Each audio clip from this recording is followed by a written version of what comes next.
कान्ताय कल्याणनिधये निधयेतिनाम् श्रीवेङ्कटनिवासाय श्रीनिवासाय मङ्गलम् लक्ष्मी सविभ्रमालोकसुभ्रूविभ्रमचक्षुषे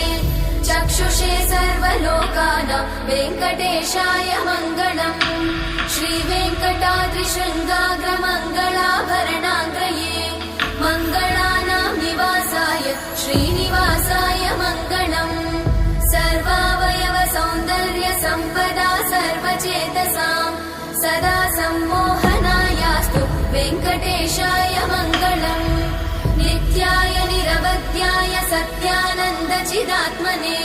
सर्वान्तरात्मने श्रीमद् वेङ्कटेशाय मङ्गलम् स्वतः सर्वविदे सर्वशक्तये